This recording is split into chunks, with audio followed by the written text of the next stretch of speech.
जोहार दोस्तों, मैं उरांव सर आप लोगों को स्वागत करता हूं आज का झारखंड जीके क्लास में। आज का क्वेश्चन बहुत ही महत्वपूर्ण है जो आपके एग्जाम में 100% देखने को मिलेगा। तो समय को ना गवाते हुए चलिए पहला क्वेश्चन शुरू करते हैं। उससे पहले बता दें कि आज का जो क्लास है इसमें हम लोग झारखंड जीके के तहत झारखंड जीके का मिक्सअप क्वेश्चन देखने वाले हैं, अर्थात बहुत सारे चैप्टरों को मिलाकर एक ही साथ एक क्लास में करने वाले हैं। तो कुल मिलाकर आज का क्लास जो है आपके लिए बेहद खास है। तो डोंट वेस्ट टाइम, आप लोग क्या कीजिए कि अपना नोटबुक निकाल के बैठ जाइए। अब नोटबुक निकालने इसलिए बोल रहे हैं क्योंकि जो सवाल होगा उसका उत्तर तो बता के ही जाएंगे, लेकिन उसके साथ जो एक्स्ट्रा फैक्ट जुड़ा होगा उसको भी डिटेल में बताएंगे। तो उसको आप लोग क्या कीजिएगा कि नोटबुक में नोट करते हुए चलिएगा। और यकीन मानिए जो आप पढ़ रहे हैं याद रहेगा ही, लेकिन जिसको आप लिख लिख के पढ़िएगा आपके दिमाग में अधिक दिनों तक याद रहता है। इसीलिए समय है, वक्त है, तो लिख के ज़रूर पढ़िए। और चलिए शुरू करते हैं आज का शानदार क्लास। क्वेश्चन नंबर 1 कहता है कि झारखंड मुक्ति मोर्चा अर्थात जेएमएम की स्थापना कब हुई थी। पहला है 1973, दूसरा है 1970, तीसरा है 1985, चौथा है 1986। तो इसका सही उत्तर हो जाएगा आपका ऑप्शन नंबर ए, 1973 में झारखंड मुक्ति मोर्चा अर्थात जेएमएम की स्थापना की गई थी। अगर तारीख सहित बात किया जाए तो तारीख हो जाएगा 4 फरवरी।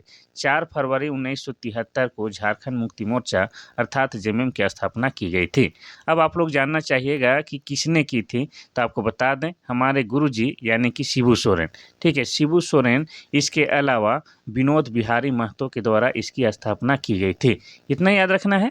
अब ये जो झारखंड मुक्ति मोर्चा है इसका चुनाव चिन्ह क्या है ये भी आपको याद ही रखना होगा। तो इसका चुनाव चिन्ह हो जाएगा तीर धनुष। क्या हो जाएगा? तीर धनुष।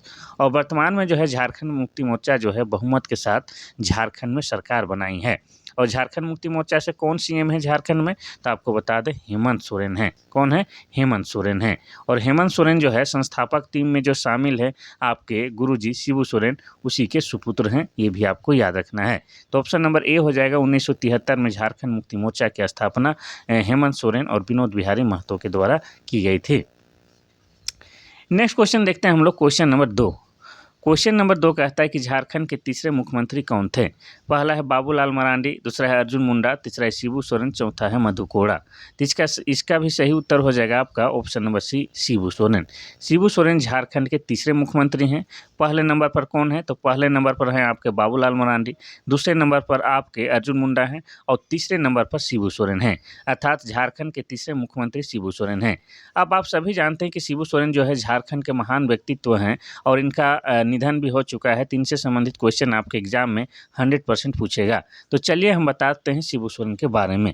तो शिबू सोरेन को क्या कहा जाता है, तो शिबू सोरेन को गुरुजी कहा जाता है और इन्हीं को जो है दिसोम गुरु भी कहा जाता है। क्या कहा जाता है, तो दिसोम गुरु के नाम से भी जाना जाता है। इतना याद रखना है। अब शिबू सोरेन का जन्म कब और कहाँ हुआ है ये सब आपको बता देते हैं। तो शिबू सोरेन की बात करेंगे तो इनका जन्म हुआ है 11 जनवरी। कब? 11 जनवरी 1944 को हुआ है। वर्तमान में जो रामगढ़ जिला है वहीं पर हुआ है। रामगढ़ जिला के नेमरा गांव में इनका जन्म हुआ है। इतना याद रखना है। इनका बचपन का नाम क्या है, तो शिबू सोरेन का बचपन का नाम है शिवचरण मांझी। क्या नाम है? शिवचरण मांझी इनका बचपन का नाम है। ये भी आपको याद रखना है। अब गुरुजी के द्वारा ही यानी कि शिबू सोरेन के द्वारा ही 1970 में 1970 में सोनोत संथाल समाज की स्थापना की गई थी और 1973 में झारखंड मुक्ति मोर्चा की स्थापना की गई है। ये भी आपको याद रखना है। अब शिबू सोरेन की मृत्यु कब हुई है, तो शिबू सोरेन की मृत्यु हुई है 4 अगस्त। कब? 4 अगस्त 2025 को इनकी मृत्यु दिल्ली में हो गई है। अब दिल्ली में क्यों हुई है, तो आपको बता दें इनका जो है लंबे समय से तबीयत खराब था, तो ये दिल्ली में एडमिट थे। तो वहीं 4 अगस्त 2025 को इनकी मृत्यु हो जाती है।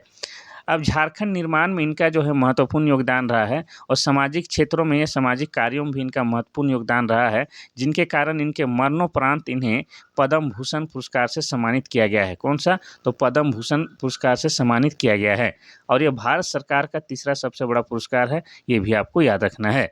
तो झारखंड के तीसरे मुख्यमंत्री आपके कौन हैं, तो शिबू सोरेन हैं। तो शिबू सोरेन के बारे में इतना कम से कम आपको याद रखना है और इनसे ये क्वेश्चन हमेशा पूछे जाएंगे। Question number 3। क्वेश्चन नंबर 3 कहता है कि झारखंड के प्रथम राज्यपाल के रूप में किसे नियुक्त किया गया था। पहला है एम रामा जोइस, दूसरा है वीसी पांडे, तीसरा है प्रभात कुमार, चौथा वेद मारवाह। तो इसका सही उत्तर क्या हो जाएगा? तो इसका सही उत्तर हो जाएगा आपका ऑप्शन नंबर सी, प्रभात कुमार झारखंड के प्रथम राज्यपाल हैं। लेकिन आपसे ये भी पूछ सकता है कि झारखंड के वर्तमान राज्यपाल कौन है? तो झारखंड के वर्तमान राज्यपाल आपके संतोष कुमार गंगवार हैं। कौन है? संतोष कुमार गंगवार। इतना याद रखना है। लेकिन एक और महत्वपूर्ण बात जो है आपको याद रखना है कि झारखंड के 9वें क्रम के कितने? तो 9वें क्रम के जो राज्यपाल थे कौन? आपके द्रौपदी मुर्मू। और द्रौपदी मुर्मू के नाम एक रिकॉर्ड है कि वे झारखंड के प्रथम महिला और आदिवासी राज्यपाल थे। इतना याद रखना है। लेकिन वर्तमान में द्रौपदी मुर्मू जी क्या हैं? तो भारत की प्रेसिडेंट हैं, यानी कि भारत की राष्ट्रपति हैं। और उनके नाम भी और एक रिकॉर्ड है कि वो भारत की प्रथम महिला आदिवासी राष्ट्रपति हैं। इतना याद रखना है। चलिए, तो झारखंड के प्रथम राज्यपाल का नाम प्रभात कुमार है। चलिए आगे बढ़ते हैं हम लोग क्वेश्चन नंबर 4 की ओर। क्वेश्चन नंबर 4 कहता है कि रांची औद्योगिक क्षेत्र विकास प्राधिकरण, जिसको शॉर्ट में रियाडा कहा जाता है, किस क्षेत्र तक सीमित है? पहला है कोल्हान कमिश्नर, दूसरा है उत्तरी छोटा नागपुर कमिश्नर, तीसरा है दक्षिणी छोटा नागपुर प्रमंडल और चौथा है संथाल परगना। तो इसका सही उत्तर क्या हो जाएगा? तो इसका सही उत्तर हो जाएगा आपका ऑप्शन नंबर सी, दक्षिणी छोटा नागपुर प्रमंडल। इसको सिंपल ऐसे याद रखिएगा कि रांची जो है आपका दक्षिणी छोटा नागपुर प्रमंडल के अंतर्गत आता है। इतना याद रखना है। तो रांची औद्योगिक क्षेत्र विकास प्राधिकरण अर्थात रियाडा दक्षिणी छोटा नागपुर प्रमंडल के अंतर्गत आता है। इतना आपको याद रखना है। वैसे आपको बता दें कि झारखंड सरकार द्वारा पूरे झारखंड को 4 महत्वपूर्ण औद्योगिक क्षेत्रों में विभाजित किया गया है। उनमें से एक आपका रियाडा है अर्थात रांची औद्योगिक क्षेत्र विकास प्राधिकरण है, जो कि दक्षिणी छोटा नागपुर प्रमंडल के अंतर्गत आता है। और दक्षिणी छोटा नागपुर प्रमंडल का जो है मुख्यालय कहाँ है? तो ये आपका रांची है। इतना याद रखना है। चलिए आगे बढ़ते हैं हम लोग क्वेश्चन नंबर 5 की ओर। क्वेश्चन नंबर 5 कहता है कि रॉक गार्डन झारखंड के किस शहर में स्थित है? पहला है रांची, दूसरा है बोकारो, तीसरा है लातेहार, चौथा है हजारीबाग। इसका सही उत्तर हो जाएगा आपका option number A, Ranchi. Rock garden की बात किया जाए तो ये कहाँ है? रांची। रांची में भी कहाँ? तो रांची के कांके शहर में स्थित है और कांके बांध के किनारे में स्थित है। इतना याद रखना है। ये एक पर्यटक स्थल है। यहाँ पर घूमने जाइएगा तो विशेषकर शाम को जाइएगा तो बड़ा ही मनमोहक दृश्य यहाँ पर होता है। ये कहाँ है? आपका रांची के कांके में स्थित है। वैसे कांके का जिक्र आया है तो आपको बता दें कि कांके में और क्या है? तो कांके में आपका रीन पास है, जिसको पागल खाना भी कहा जाता है, जो कि एशिया लेवल तक फेमस है। इसके अलावा रांची के कांके में आपका क्या है? कृषि विश्वविद्यालय है। क्या है? कृषि विश्वविद्यालय है। ये भी आपको याद रखना है। तो हो जाएगा रांची में रॉक गार्डन स्थित है। अब रांची का बात आया ही है तो और थोड़ा सा आपको बता दें कि रांची जो है वर्तमान में क्या है? तो झारखंड की राजधानी है। और रांची जिला कब बना है? तो 1899 ईस्वी को बना है। रांची को क्या कहा जाता है? तो रांची को कहा जाता है शहीदों का नगर। क्या कहा जाता है? शहीदों का नगर। इसके अलावा रांची को कहा जाता है सिटी ऑफ वाटरफॉल्स, यानी कि झरनों का शहर भी कहा जाता है। इतना याद रखना है। रांची का मौसम जो है काफ़ी खुशनुमा होता है, कुलकुल होता है, मनभावक होता है, जिसके कारण रांची को झारखंड का शिमला भी कहा जाता है। इसके अलावा और एक बात याद रखना है कि रांची को जो है मैनचेस्टर ऑफ ईस्ट भी कहा जाता है। ये सब के सब बात आपको जो है यूं ही लिंक करके याद करना है। नेक्स्ट क्वेश्चन हम लोग देखते हैं क्वेश्चन नंबर 6। क्वेश्चन नंबर 6 कहता है कि बोकारो जिले में जमीन की औसत ऊंचाई क्या है? पहला है समुद्र तल से 210 मीटर, दूसरा है समुद्र तल से 310 मीटर, तीसरा है समुद्र तल से 230 मीटर और चौथा है समुद्र तल से 120 मीटर। तो इसका सही उत्तर क्या हो जाएगा? तो इसका सही उत्तर हो जाएगा आपका ऑप्शन नंबर ए। क्या हो जाएगा? समुद्र तल से 210 मीटर। अब बोकारो जिला की बात किया जाए तो बोकारो जिला बना है 1991 ईस्वी में। अब बोकारो को क्या कहा जाता है? तो बोकारो को स्टील सिटी कहा जाता है। अब स्टील सिटी क्यों कहा जाता है? तो इसके पीछे भी रीजन है कि बोकारो में जो है बोकारो इस्पात संयंत्र की स्थापना किया गया है, इसीलिए बोकारो को स्टील सिटी भी कहा जाता है। अब बोकारो में इस्पात संयंत्र की स्थापना कब किया गया है? तो 1964 में किया गया है। किस देश की सहायता से किया गया है? तो सोवियत संघ रूस देश की सहायता से किया गया है। कहाँ पर किया गया है? तो माराफारी नामक स्थान पर किया गया है।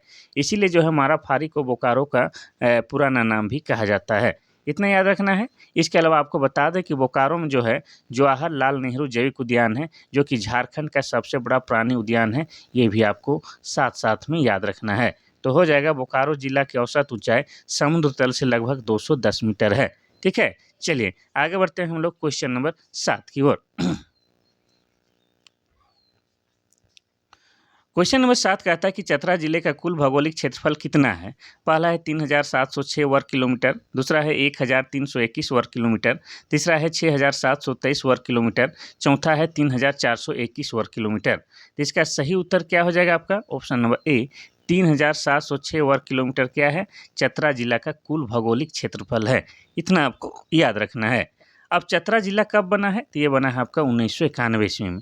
चतरा जिला को कहा जाता है छोटा नागपुर का प्रवेश द्वार। क्या कहा जाता है? तो छोटा नागपुर का प्रवेश द्वार कहा जाता है। साथ ही लोकसभा में जो है चतरा जिला सबसे छोटा संसदीय क्षेत्र है, ये भी आपको याद रखना है। इसके अलावा चतरा की इटखोरी में जो है क्या है आपका? माँ भद्रकाली का मंदिर है। किसका? माँ भद्रकाली का मंदिर है। साथ ही चतरा के इटखोरी से किनका संबंध है? शीतलनाथ का संबंध है। अब आप सोचेंगे कि सर ये शीतलनाथ कौन है? तो आपको बता दें कि जैन धर्मावलंबियों के तीर्थंकर हैं और ये 10वें क्रम के तीर्थंकर हैं और एकमात्र झारखंड के तीर्थंकर हैं। ये भी आपको याद रखना है। तो हो जाएगा आपका चतरा जिला का कुल भौगोलिक क्षेत्रफल 3706 वर्ग किलोमीटर है। चलिए आगे बढ़ते हैं हम लोग क्वेश्चन नंबर 8 की ओर। क्वेश्चन नंबर 8 कहता है कि भारत में एकमात्र जगह है जहां ज्योतिर्लिंग और शक्तिपीठ दोनों एक साथ हैं। पहला है टांगीनाथ मंदिर, दूसरा है बैद्यनाथ मंदिर, तीसरा है महाकालेश्वर मंदिर, चौथा है रजरप्पा मंदिर। तो इसका सही उत्तर क्या हो जाएगा? आपका ऑप्शन नंबर बी बैद्यनाथ मंदिर। ये जो बैद्यनाथ मंदिर है पूरे भारत में एकमात्र मंदिर है जहाँ पर ज्योतिर्लिंग और शक्तिपीठ दोनों एक साथ में विद्यमान है। इतना याद रखना है। अब बैद्यनाथ मंदिर की बात करेंगे तो बैद्यनाथ मंदिर में प्रत्येक साल सावन के महीने में श्रावणी मेला लगता है 1 महीने के लिए। और ख़ास बात यह है कि ये झारखंड ही नहीं, भारत ही नहीं, पूरे विश्व लेवल में फेमस है और यहाँ पर लाखों में श्रद्धालु आते हैं और सभी जो है एक ही प्रकार का वस्त्र धारण करते हैं। और आपको बता दें कि बैद्यनाथ मंदिर पर क्या है? तो भगवान शिव का जो है शिवलिंग स्थापित है, यानी कि शिव मंदिर है। इतना आपको याद रखना है। अब बैद्यनाथ मंदिर जो है इसका निर्माण किसने करवाया है? तो इसका निर्माण राजा पूरनमल के द्वारा करवाया गया है। ये भी याद रखना है। और ये कहाँ पर है? तो आपका देवघर जिला में है। कहाँ है? देवघर जिला में। और देवघर जिला कब बना है? तो 1983 में बना है। इसके अलावा आपको बता दें कि बैद्यनाथ मंदिर के बारे में कहा जाता है, पुराणों में ऐसा कहा गया है कि यह जगह जो है आपका अंतिम संस्कार के लिए सबसे बढ़िया जगह है। किसके लिए? तो अंतिम संस्कार के लिए। और इसके पीछे जो है एक दंत कथा प्रचलित है। ऐसा माना जाता है कि भगवान शिव यानी कि महादेव अपनी पत्नी सती यानी कि माँ पार्वती को ही सती कहा जाता है, उनके हृदय का अंतिम संस्कार यहाँ पर किए थे। इसीलिए इस जगह को जो है अंतिम संस्कार के लिए बेस्ट माना जाता है। तो हो जाएगा आपका बैद्यनाथ मंदिर जहाँ पर ज्योतिर्लिंग और शक्तिपीठ दोनों एक साथ उपस्थित है। इसी को मनोकामना लिंग भी कहा जाता है। जो भी आप मनोकामना लेके जाते हैं पूर्ण होता है, ऐसा माना जाता है।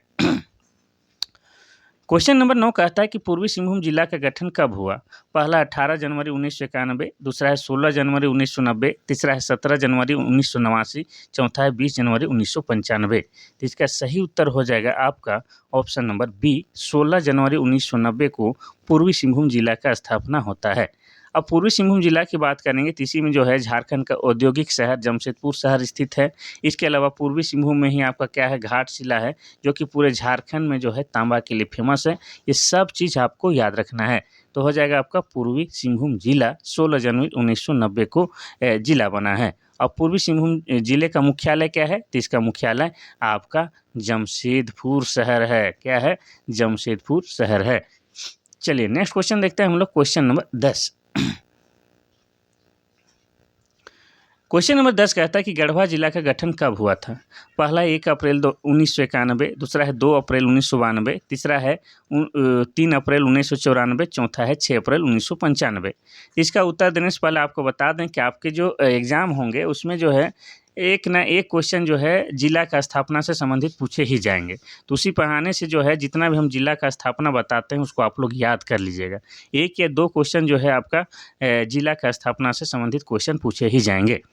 तो देखिए 10 का सही उत्तर क्या हो जाएगा? तो 10 का सही उत्तर ऑप्शन नंबर ए हो जाएगा। 1 अप्रैल 1991 को गढ़वा जिला का निर्माण हुआ है। और गढ़वा जिला के बारे में आपको बता दें कि गढ़वा जिला जो है झारखंड का क्या है? सबसे पश्चिमी जिला है। सबसे पश्चिमी जिला आपका गढ़वा जिला है। और गढ़वा जिला झारखंड का एकमात्र जिला है जो 3 राज्यों के साथ सीमा साझा करता है। एक हो जाएगा आपका उत्तर प्रदेश, दूसरा हो जाएगा आपका बिहार और तीसरा हो जाएगा आपका छत्तीसगढ़।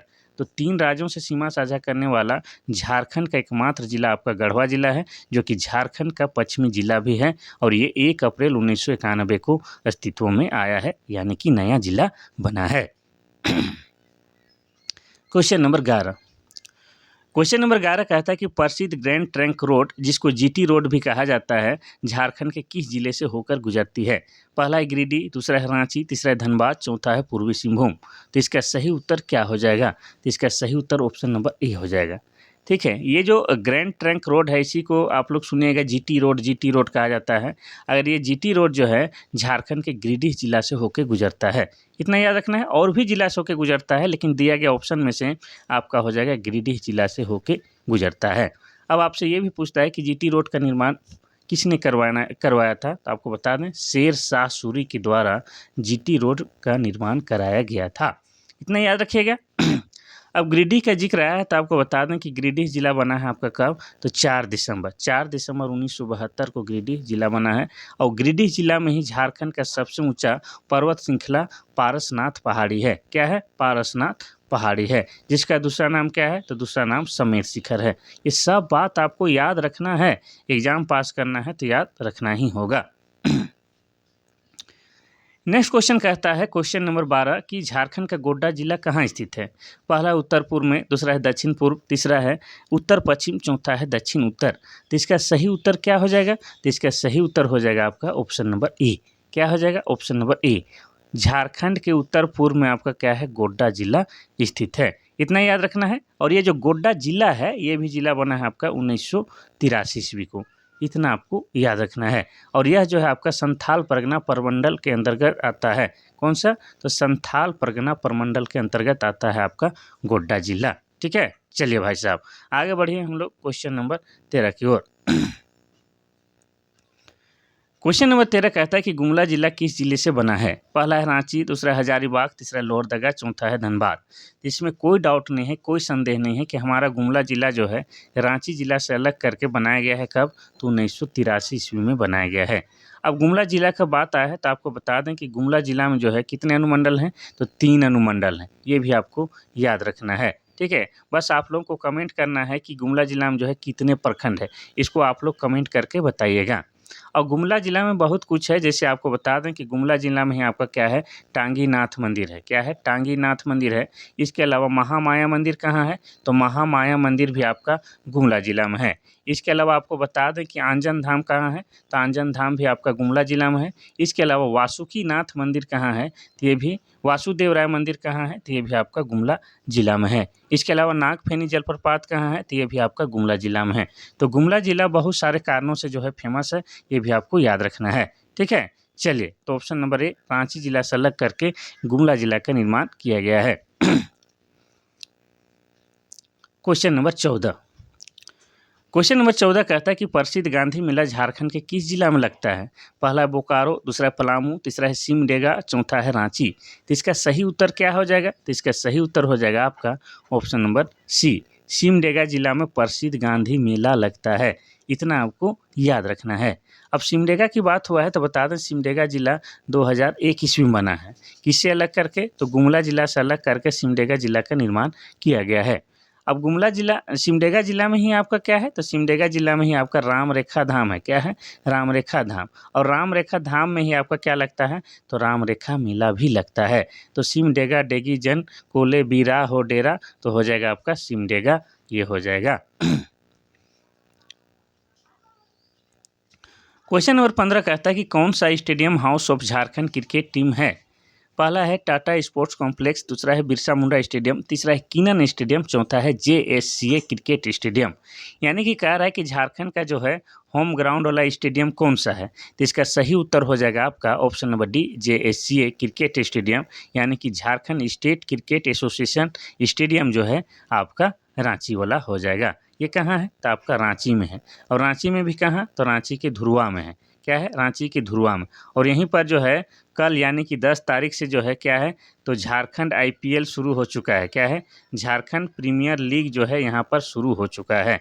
ठीक है। और ये जो है क्रिकेट स्टेडियम है, इसका उद्घाटन 2013 में हुआ था और ये जो है अंतर्राष्ट्रीय क्रिकेट स्टेडियम है और यहाँ पर जो है सबसे पहले इंग्लैंड और भारत के बीच में मैच हुआ था, ये भी आपको याद रखना है। तो ये जेएससीए क्रिकेट स्टेडियम ये जो है झारखंड का होम ग्राउंड है, इतना याद रखना है। चलिए आगे बढ़ते हैं हम लोग क्वेश्चन नंबर 16 की ओर। क्वेश्चन नंबर 16 कहता है कि झारखंड का कौन सा जिला अनुसूचित जाति के लिए आरक्षित है, लोकसभा में पूछ रहा है। पहला है पूर्वी सिंहभूम, दूसरा है सिमडेगा, तीसरा है पलामू, चौथा है बोकारो। तो इसका सही उत्तर क्या हो जाएगा, तो इसका सही उत्तर हो जाएगा आपका ऑप्शन नंबर सी, पलामू जिला।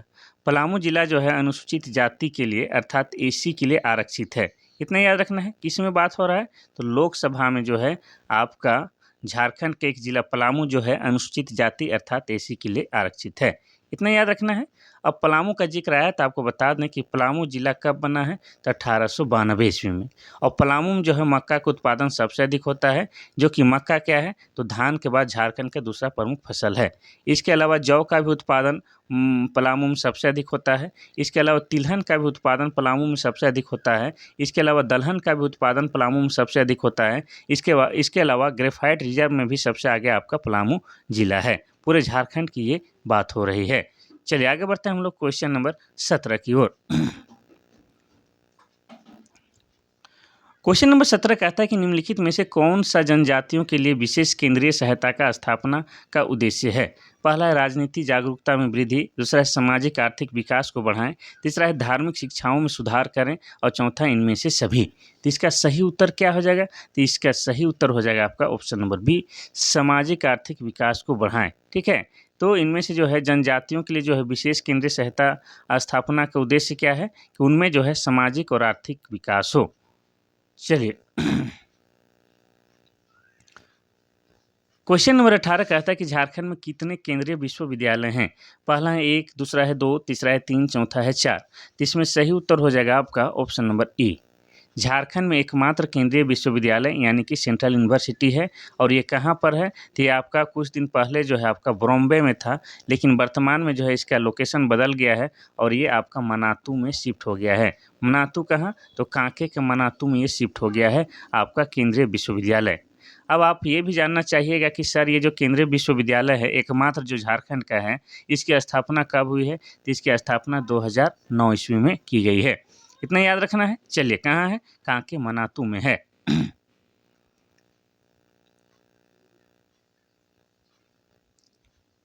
क्वेश्चन नंबर 19 कह रहा है कि झारखंड में लौह अयस्क भंडार का अनुमानित प्रतिशत हिस्सा क्या है।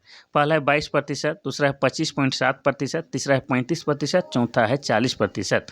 तो इसका सही उत्तर क्या हो जाएगा, तो इसका सही उत्तर हो जाएगा आपका option number B.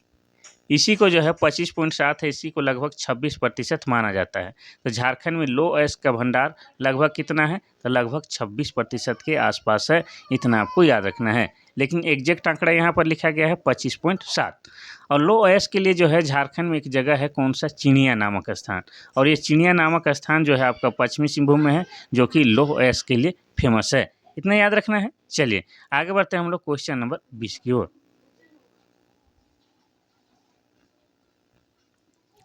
Question number 20 कहता है कि 1857 के विद्रोह में पलामू में अंग्रेजों के विरुद्ध किस काबिला ने विद्रोह किया था। पहला है चेरो, दूसरा है भोक्ता, तीसरा है कोल, चौथा इनमें से कोई नहीं। तो इसका सही उत्तर हो जाएगा आपका ऑप्शन नंबर बी, भोक्ता। आप सभी जानते हैं कि 1857 की क्रांति जो है पूरे देश में जो है व्यापक रूप से फैला हुआ था, झारखंड पर भी इसका असर हुआ था। और झारखंड में अगर बात किया जाए कि 1857 की क्रांति सबसे पहले कब और कहाँ हुई थी, तो आपको बता दें 12 जून, ठीक है, 12 जून 1857 को झारखंड में सबसे पहले 1857 की क्रांति रोहिणी गांव में शुरू हुआ था। कहाँ, रोहिणी गांव में। और ये रोहिणी गांव कहाँ है, तो ये रोहिणी गांव जो है आपका देवघर जिला में है, इतना याद रखना है। और देवघर जिला कब बना है, ये 1983 को बना है, इतना याद रखना है। अब आपको बता दें कि पलामू में जो है भोक्ता बंधुओं या भोक्ताओं के द्वारा जो है अंग्रेजों का विरोध किया गया है। और भोक्ता बंधु फेमस हैं आपके कौन कौन, तो नीलांबर पीताम्बर, ठीक है, नीलांबर पीताम्बर, इन्हें भोक्ता बंधु कहा जाता है। और ये जो है अंग्रेजों का विरोध पलामू में कर रहे थे।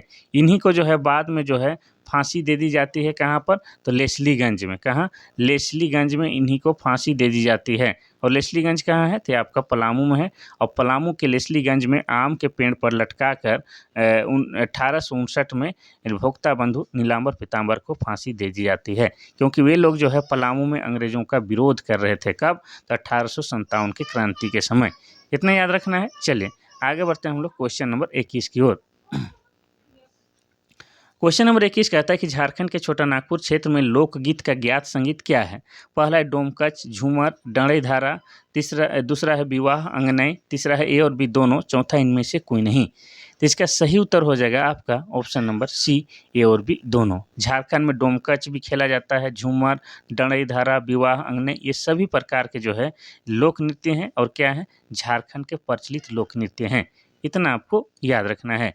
डोमकच जो कि आपका शादी के अवसर में किया जाने वाला है, झूमर जो है जिसको शादी विवाह सभी अवसर पर जो है झूमर नृत्य किया जाता है, ये भी आपको याद रखना है।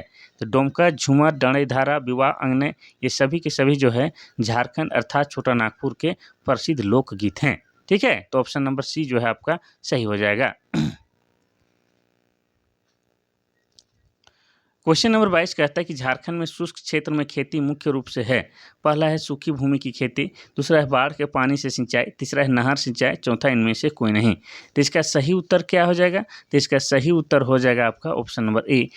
झारखंड में शुष्क क्षेत्र की खेती मुख्य रूप से सूखी भूमि की खेती है। इतना आपको याद रखना है। चलिए आगे बढ़ते हैं हम लोग क्वेश्चन नंबर 23 की ओर।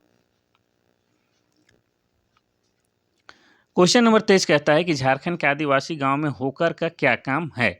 होकर का स्पेलिंग कहीं कहीं इस तरह से भी लिखा हुआ मिलेगा। तो होकर क्या काम करता है, पहला है बंधुआ मजदूर है, दूसरा है जानवरों को चराने के लिए है, तीसरा है जानकारी को प्रचार करने के लिए यानी कि संदेश फैलाने का काम करता है, चौथा इनमें से कोई नहीं। तो इसका सही उत्तर हो जाएगा आपका ऑप्शन नंबर सी, जानकारी को प्रचार देने के लिए यानी कि संदेशों को लोगों तक यानी कि गाँव में फैलाने का काम कौन करता है, आपका होकर करता है। ठीक है, चलिए आगे बढ़ते हैं हम लोग क्वेश्चन नंबर 24 की ओर। क्वेश्चन नंबर 24 कहता है कि पलामू में कौन सा तेल बीज अधिकतम मात्रा में उत्पादित होता है। पहला है कोस्टर बीज, दूसरा है तिल और तीसरा है अलसी का बीज, चौथा है सरसों का तेल यानी कि सरसों का बीज। तो इसका सही उत्तर क्या हो जाएगा आपका ऑप्शन नंबर बी, तिल। तो तिल क्या है, एक तिलहन बीज है। क्या है, तिलहन।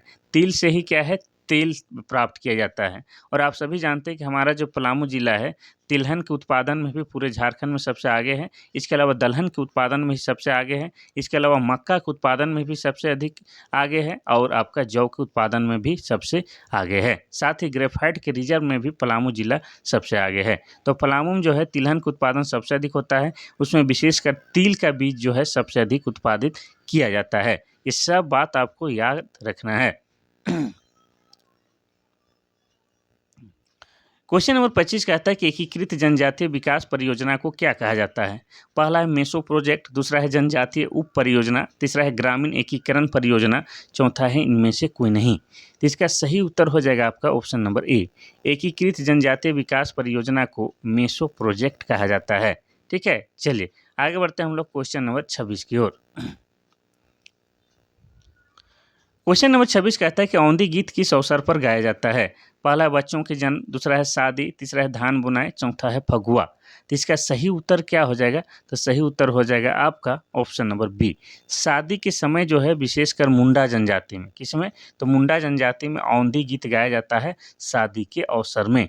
इतना आपको याद रखना है। ठीक है, इसके अलावा हो भी जनजाति है, उन जनजातियों में भी ये देखने को मिलता है। यानी आप कह सकते हैं कि मुंडा और हो जनजाति के शादी के अवसर पर औंधी गीत गाया जाता है।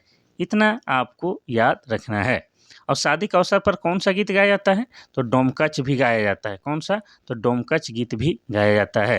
ये सब आपको याद रखना है। तो ऑप्शन नंबर बी जो है यहाँ पर सही हो जाएगा। और बच्चों के जन्म पर गाया जाने वाला लोकगीत कौन सा है, तो आप याद रखिएगा कौन सा है, तो झंझाइन है। ठीक है, चलिए धान बुनाई के समय कौन सा, धान बुनाई के समय कौन सा गीत गाया जाता है, ये आप लोग कमेंट कीजिएगा। फगुआ के समय फगुआ राग में फगुआ गीत गाया जाता है। एक्चुअली फगुआ जो है हम लोग होली को ही झारखंडी लोग क्या कहते हैं, तो फगुआ कहते हैं। ठीक है, चलिए क्वेश्चन नंबर 27। क्वेश्चन नंबर 27 कहता है कि मुंडा जनजाति के लोग शासन में क्या रखते हैं? पहला है जानवरों को, दूसरा है भोजन, तीसरा है अपने पूर्वजों की हड्डियां, चौथा इनमें से कोई नहीं। तो इसका सही उत्तर क्या हो जाएगा? तो इसका सही उत्तर हो जाएगा आपका ऑप्शन नंबर सी हो जाएगा। मुंडा जनजाति के लोग का जो एक जगह होता है विशेषकर उसे क्या कहते हैं? शासन। और शासन में ये लोग जो है अपने पूर्वजों की हड्डियां को सुरक्षित रखते हैं। ठीक है, इतना याद रखना है ताकि उनको जो है याद किया जा सके, उनको विधि विधान के साथ स्थापित किया जा सके, इतना याद रखना है। अब मुंडा जनजाति का जिक्र हुआ है तो आपको बता दें कि मुंडा जनजाति झारखंड की जनसंख्या की दृष्टि से तीसरी सबसे बड़ी जनजाति है। पहली कौन है? तो पहली है आपका संथाल जनजाति, दूसरे नंबर पर उरांव है, तीसरे नंबर पर आपका मुंडा जनजाति है। अब मुंडा जनजाति की भाषा क्या है? तो इनकी भाषा मुंडारी है। अब मुंडारी भाषा जो है आपका ऑस्ट्रो एशियाटिक भाषा परिवार के अंतर्गत आता है। अब मुंडा जनजाति का जो है सबसे प्रमुख देवता का नाम क्या है? तो सिंहबोंगा है। और सिंहबोंगा की बात हुआ है तो आपको बता दें कि सिंहबोंगा जो है भगवान सूर्य का ही प्रतीक है। मुंडा जनजाति के लोग सरहुल को क्या कहते हैं? तो सरहुल को ये लोग बाप पर्व कहते हैं। क्या कहते हैं? बाप पर्व के नाम से जानते हैं। साथ ही मुंडा जनजाति के लोग जो है युवागिरी को क्या कहते हैं? तो युवागिरी को ये लोग गीती ओड़ा कहते हैं। क्या कहते हैं? गीती ओड़ा कहते हैं। ये सब आपको याद रखना है। ठीक है, मुंडा जनजाति, गीती ओड़ा।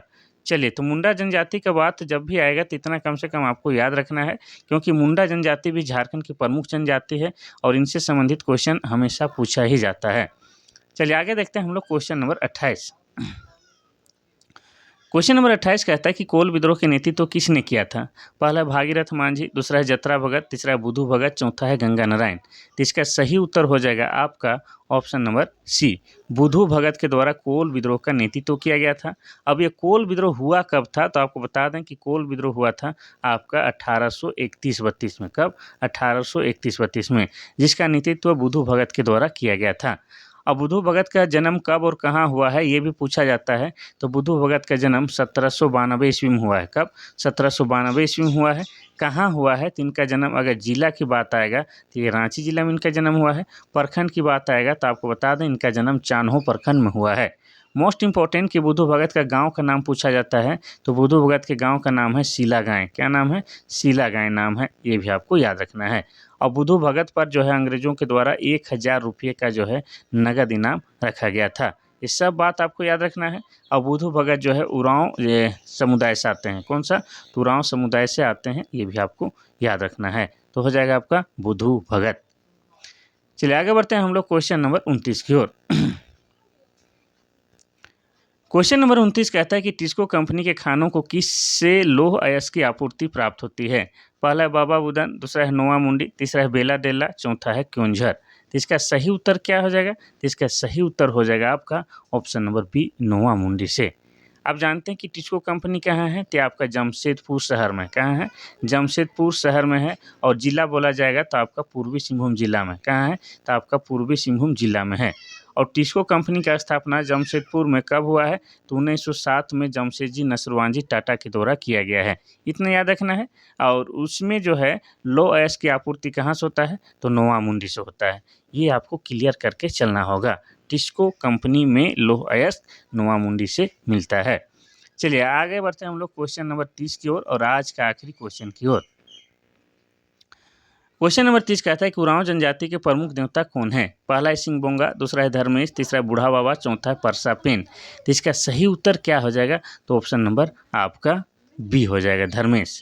उरांव जनजाति के प्रमुख देवता कौन है? आपका धर्मेश है। अब धर्मेश जो है भगवान सूर्य का ही एक प्रतीक है या एक रूप है, इतना याद रखना है। और आपको बता दें कि उरांव जनजाति जो है झारखंड की प्रमुख जनजाति है, तीन से भी संबंधित क्वेश्चन पूछता है, इसलिए आपको बता दें कि उरांव जनजाति झारखंड की जनसंख्या की दृष्टि से दूसरी सबसे बड़ी जनजाति है। और इनकी भाषा क्या है? तो इनकी भाषा कुड़ुक है। और ये लोग जो है स्वयं को कुड़ुक कहलाना पसंद करते हैं। ठीक है। और कुड़ुक भाषा की बात की जाए तो यह जो है आपका द्रविड़ भाषा परिवार के अंतर्गत आता है, इतना याद रखना है। अब कुड़ुक भाषा को लिखने के लिए जो है कौन सा लिपि का प्रयोग किया जाता है? तो तोलोंग सिकी लिपि का प्रयोग किया जाता है। और ये जो तोलोंग सिकी लिपि है इसका आविष्कार जो है नारायण उरांव के द्वारा किया गया है, ये भी आपको याद रखना है। ठीक है। तो उरांव जनजाति, अब उरांव जनजाति जो है सरहुल को क्या कहते हैं? सरहुल तो सबसे पहले जानेंगे कि उरांव जनजाति का जो है सबसे बड़ा त्यौहार है। और ये लोग सरहुल को सरहुल नहीं बल्कि खद्दी के नाम से पुकारते हैं, इतना याद रखना है। और आपको बता दें कुरान जनजाति में जो युवागिरी होता है उसे क्या कहा जाता है, तो उसे धुमकुड़िया कहा जाता है। क्या कहा जाता है? धुमकुड़िया कहा जाता है। ये सब बात आपको याद रखना है। तो ये था आज का महत्वपूर्ण क्लास जो काफ़ी जहदोजहद और शिद्दत के बाद आप लोगों के लिए लाए हैं, ताकि आप लोग जो है इसका लाभ उठाइए और एग्ज़ाम पास कीजिए और सरकारी आदमी बनिए। इसके लिए हम जहदोजहद से लगल हैं, आप लोग भी मेहनत कीजिए। और इसके थोड़ा देर बाद जो है आप लोगों का सामान्य विज्ञान का क्लास आएगा, बस आप लोग ऐसे ही बने रहिएगा। क्लास अभी तुरंत इसके बाद कंटिन्यू देखने को मिलेगा और प्रत्येक दिन मिलेगा। आप सभी को याद ही होगा कि 5 जुलाई को कब, तो 5 जुलाई को जो है झारखंड क्षेत्रीय कार्यकर्ता का एग्ज़ाम है। इसके आसपास ही बाद में थोड़ा कुछ दिन बाद जो है आप लोगों का कक्षपाल का भी एग्ज़ाम डेट जारी कर ही दिया जाएगा। तो ऐसे ही पढ़ाई को कंटिन्यू जारी रखिए। 1 साल सीधा से पढ़िएगा तो पूरा जीवन पढ़ने की आवश्यकता नहीं होगा। तो आज के लिए बस इतना सही, कल फिर मिलते हैं, तब तक के लिए थैंक यू, धन्यवाद।